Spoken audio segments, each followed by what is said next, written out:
Saya pernah melontarkan pertanyaan kalau kita ngajar Quran boleh nggak dibayar? Ngajar Quran boleh nggak kita dibayar? Ya misalkan Ustadz saya mau belajar Quran dong, boleh, sebulan 1 juta. Ya.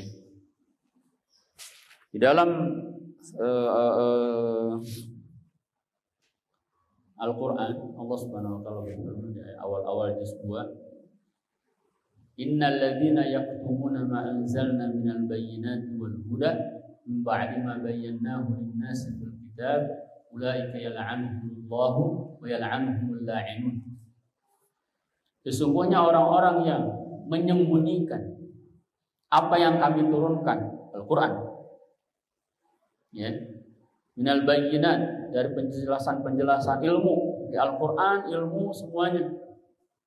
Orang yang menyembunyikan ilmu Al-Quran dan petunjuk wal huda, ya, ulaika yal'anuhumullah, mereka adalah orang-orang yang dilaknat oleh Allah Subhanahu wa ta'ala, wa yal'anuhumul la'inun, dan dilaknat oleh makhluk-makhluk Allah yang lain.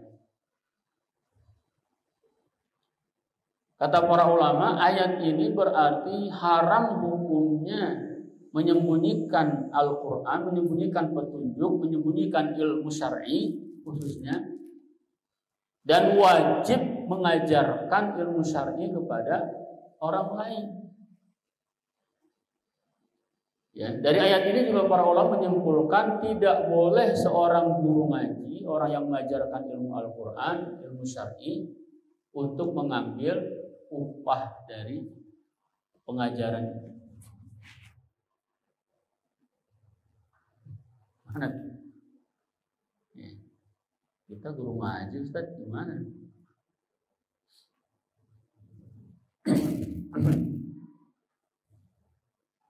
Karena mengajarkan Al-Quran itu kewajiban.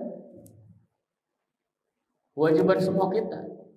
Terutama yang sudah Allah turunkan, Allah berikan kepadanya petunjuk, penjelasan, ilmu. Ya, wajib baginya untuk mengajarkan kembali kepada orang lain. Nah, sebagian ulama yang lain membolehkan, ya, dengan memberikan beberapa catatan, beberapa penjelasan. Yang pertama, ayat ini harus dipahami oleh semua guru Al-Quran, bahwa mengajarkan itu adalah kewajiban, menyampaikan itu adalah kewajiban. Artinya setiap guru ngaji tidak boleh menjadikan ilmu atau pengajaran Al-Quran dan lain sebagainya, ilmu syar'i, itu sebagai sumber rezekinya atau profesinya, sehingga dia mengharap banyak atau menjadi satu-satunya sumber penghidupan. Ini sekali lagi dari sudut pandang seorang guru, seorang muallim yang ini, alim. Ini harus terus dikuatkan bahwa kita ini menyampaikan kewajiban. Ya.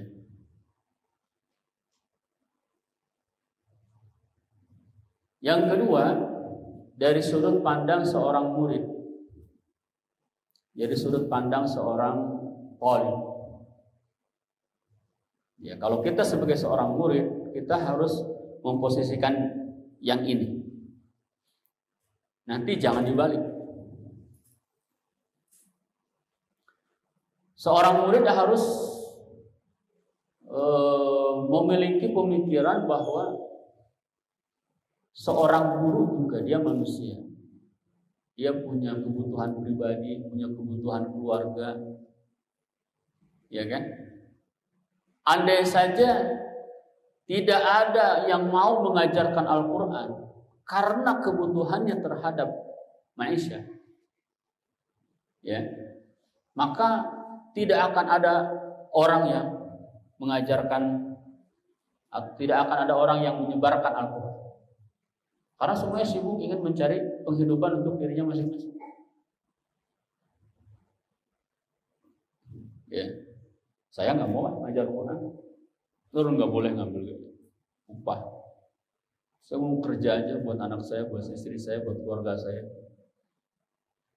Kalau semuanya seperti itu, maka tidak akan ada lagi guru-guru ngaji. Ya, oleh karena itu, dari sudut pandang seorang murid, dia harus paham, harus menghargai waktu yang diberikan oleh gurunya. Ya, dari sinilah seorang murid harus bersedekah, berikan sedekahnya, membantu keluarganya, membantu guru. Nah, pemahaman ini tidak boleh dibalik. Kalau dibalik, seorang murid akan memahami begini, Pak Ustadz ngajar tuh harus ikhlas, jangan dibayar. Akhirnya nggak ada muridnya yang peduli, nggak mau bayar. Ya, dari sudut pandang ustadznya, kalau terbalik, jadi hitung-hitungan kan, hitung-hitungan pengen dibayar, pas dibayar dikit, ngambek, nggak mau ngajar lagi. Jadi harus memposisikan diri dengan posisi yang benar. Ya. Seorang guru yang memposisikan sudut pandang yang benar, seorang murid juga menempatkan sudut pandang yang benar, maka akan klop. Kalau dulu sih ya, dulu di zaman ya bukan karena dulunya, mungkin idealnya sebagaimana dahulu guru-guru agama itu dijamin oleh negara, dijamin oleh kesultanan, kekhilafahan, itu dijamin oleh Baitul Mal. Ya. Sehingga guru-guru ngaji itu duduk aja kerjaannya itu.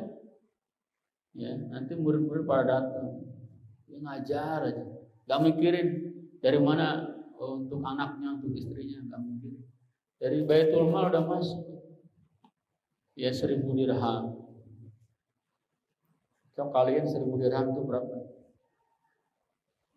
Ya 1.000 dirham, 1 dirham lah taruhlah 500.000 kali 1.000, apa tuh? 5? 1.000 kali 500.000 berapa? Berapa? 500 juta. 500 juta. Setengah M setahun, bukan sebulan. Tapi lumayan kan? Setahun 500 juta, berarti sebulannya berapa? Bagi 12. 40 jutaan. Ya, 40 juta itu gaji mana ya? Menteri itu ya.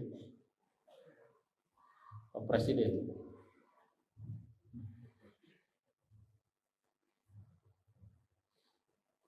Khairukum man ta'allama al-Qur'ana wa 'allamahu.